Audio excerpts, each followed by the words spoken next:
Bien le bonsoir, bienvenue dans cette principale édition de la soirée. Le ministère de la Santé et de l'Action sociale condamne fermement ce qu'il considère comme des actes de vandalisme perpétrés dans la journée 8 du vendredi donc au centre Talibou Dabo de Grand Yoff. C'est dans un communiqué donc qui nous est parvenu que le ministère déplore d'importants dégâts matériels. Après donc cet incident, le groupe mis en cause serait composé d'individus qui se réclament agents du dit centre, précise le communiqué. Le ministère de la Santé informe l'opinion que les autorités judiciaires ont été saisies pour une enquête et que les responsables répondront de leurs actes devant la loi, assure le département de la Santé et de l'Action sociale. Pendant ce temps, le président de la République, Bassirou Diomaye Diakhar Faye, a gracié 376 détenus. Cette remise totale de peine leur est donc accordée à l'occasion de la fête de Tabaski.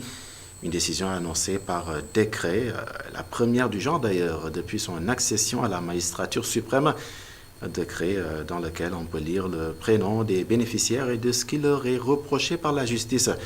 Une grâce qui s'inscrit dans une tradition républicaine pour permettre donc à ces personnes de rejoindre leur famille et de célébrer cette fête religieuse. Et puis nous sommes à moins de 24 heures de la fête de Tabaski, encore appelée l'Eid el-Kébir, mais une partie des musulmans a célébré donc l'une des plus grandes fêtes musulmanes de ce jour. C'est le cas à Mermoz, où à la grande mosquée, l'imam Abdoulaye Tall a dirigé la prière. Il a ensuite rendu la politesse à l'imam Mohamed Ndiaye, qui s'est donc chargé du sermon. Un prêche axé essentiellement sur la justice et des dangers de son usure, suivant la réaction de Ibn Aras Gaïl, le secrétaire administratif de la grande mosquée de Mermoz. Je dis toujours, on fait la confusion entre l'usure et le vol.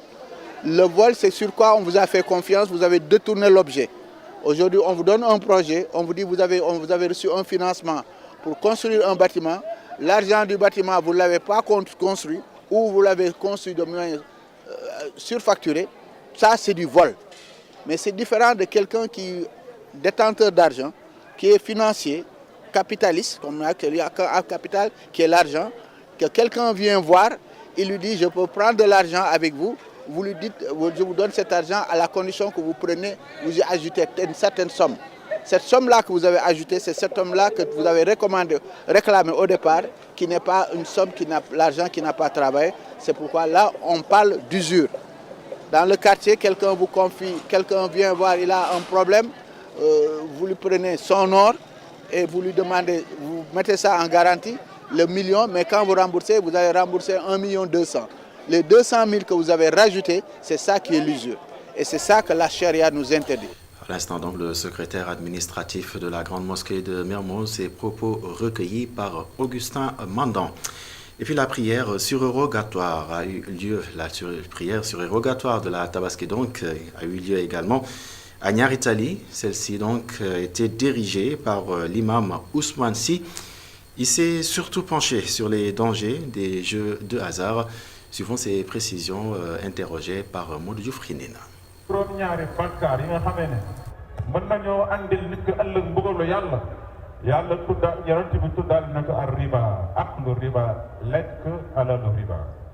S'approprier les biens d'autrui sans son autorisation fait partie des plus grands péchés de l'islam.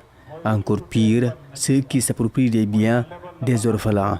Pour ces responsables, la charia a tranché. Beaucoup de monde gagne beaucoup d'argent dans le monde actuel. On pense, quand on parle de ça, aux paris sportifs. Ceux qui s'adonnent à ces pratiques ne peuvent rien gagner. Même avec beaucoup de milliards gagnés, ils vont tout perdre. Parce que cet argent ne sera aucunement reconnu s'il est utilisé même à des fins positives. Raison pour laquelle on interdit les paris sportifs en islam. C'est une pratique très courante actuellement. Et toutes ces pratiques peuvent avoir des conséquences sur le déroulement d'un pays. Raison pour laquelle l'islam les a toutes interdites. Gagner de l'argent illicitement ou même s'approprier l'argent d'autrui est formellement interdit par l'islam. Et rien, ni aucune pratique, même si c'est bien fait, ne pourra compenser le péché commis. Et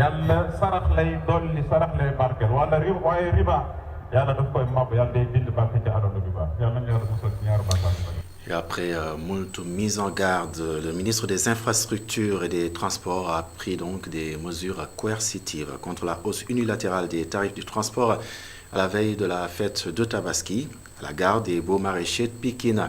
Les clients sont très satisfaits de l'initiative de la tutelle. Ils encouragent le gouvernement donc à ce genre de démarche pour les prochains événements comme le Magal de Touba, le Gamou de Tivaouane, entre autres. Suivons les détails dans ce reportage signé Boudan Djadja. En cette veille de Tabaski, le ministre des Transports vient de soulager les voyageurs. Ces derniers apprécient. Je suis vraiment content de cette initiative. Le ministre vient de faire un acte très noble. Je viens de croire réellement à ce qu'il disait. Ils sont en train de nous prouver, à travers leur façon de faire, ils sont en train de nous prouver qu'ils sont au service de la population. La direction de l'intérieur du Sénégal appelle l'État à pérenniser de tels actes. C'est un acte très noble parce que nous sommes là depuis hier et que les transporteurs nous demandent beaucoup d'argent pour nous déplacer. Nous sommes vraiment contents de cette initiative. Nous voulons que ces actions soient pérennes. Il doit refaire la même chose lors du Magal de Touba et du Grand Maouloud de Tivaouane. Parce que les chauffeurs quand même exagèrent. Celui qui devait payer 5 000 francs, il est obligé de débourser le double et ce n'est pas du tout normal. Wow.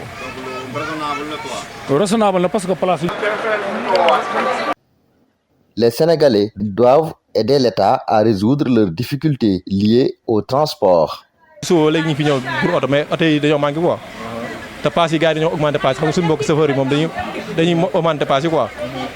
le prix de Dara, c'est 5 000 francs CFA avec le bus Dakar Demdik. Ici, depuis hier, il n'y a pas de voiture. Et en plus, les chauffeurs ont vraiment augmenté le prix du transport. C'est pourquoi ces bus de Dakar Demdik sont venus vraiment soulager les voyageurs. Pour la première fois, je vois un ministre des Transports qui se déplace sur les lieux pour voir la situation des voyageurs. Je vois réellement qu'il y aura changement dans ce pays. Et nous demandons aussi à la population de participer à cet effort.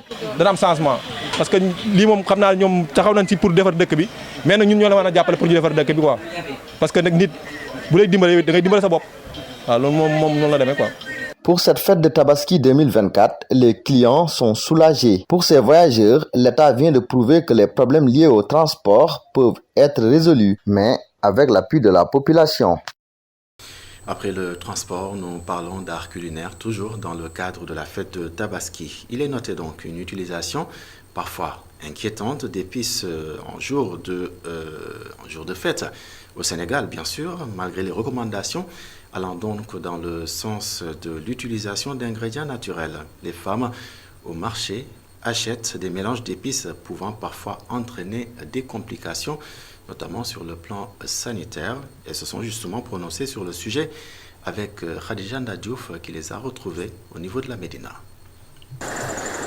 Bientôt les fêtes de Tabaski et pour beaucoup de femmes, ce sera une occasion pour montrer leur talent culinaire. Mais comme tout excès est nuisible, les mélanges pour l'assaisonnement de la viande ou simplement des plats peuvent créer des complications. On met trop, on prépare trop épicé quoi. Et on met les bouillons. Et puis en même temps, je ne sais pas comment on appelle ça, la façon dont ils assaisonnent les aliments et consorts, ils le font d'une manière en fait assez, je ne sais pas quoi, trop mélangé. En ignorant que en fait, quand ça rentre, ça ne sort plus. Ça produit carrément, parce que tout ce qu'on mange, ça se transforme. Et quand ça se transforme, ça pourrait être du poison. L'utilisation abusive des épices reste un constat général. Une mère de famille dit être choquée de voir parfois certains mélanges.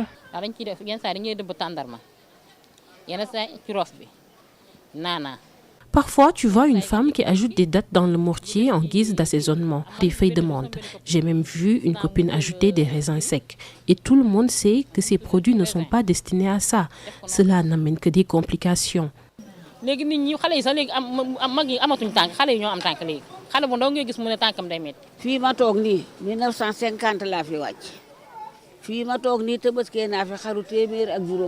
Âgée de 92 ans, cette mamie trouvée devant chez elle ne trouve que du négatif dans la manière de cuisiner de la nouvelle génération.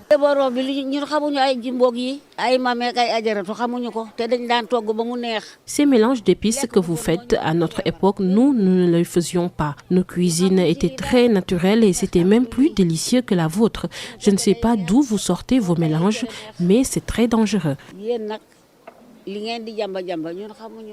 À quelques jours de l'Aïd el-Kabir, les recommandations restent les mêmes, que le naturel soit privilégié. Merci Khadija Ndadiouf pour ce rappel, pour ce reportage donc. Parlons à présent de tout à fait autre chose. C'est le quotidien Libération qui a d'ailleurs donné l'information. Petrosen doit 275 milliards à l'opérateur Woodside. Abdou Ndoukour Kachendawa plonge dans ce dossier. Pour le socio-anthropologue, Litier a manqué de vigilance. Il plaide ainsi pour la renégociation des contrats. Nous l'écoutons au micro de Papa Lunsar. Sur la dette de Petrosen fait peur parce que ça va impacter sur évidemment la redistribution des richesses, globalement sur des perspectives économiques. Et je crois que quelque part d'ailleurs il y a une sorte de manque de vigilance de l'IETE parce que normalement on devrait être informé depuis très longtemps. Dans le cadre de la transparence, je rappelle que le pétrole c'est la transparence et il faut éviter le syndrome bien évidemment de Elf Gabon où effectivement le manque de transparence a installé les pratiques qui sont des pratiques de malversation. Donc il y a effectivement un gros problème lié au fait qu'il y a Petrosen qui doit beaucoup d'argent. Et ensuite, il y a la question, bien évidemment, des parts rétrocédées, notamment dans les droits de péremption de l'État sénégalais qui devrait augmenter sa contribution jusqu'à concurrence de 40%. Donc tout ça reste encore des questionnements, sans doute, que des débats de renégociation devraient pouvoir poser. Élément qui marque le point final donc de cette édition. Merci de l'avoir suivi. Excellente soirée, excellente suite des programmes sur la télévision d'ici et d'ailleurs. Et surtout, prenez bien soin de vous.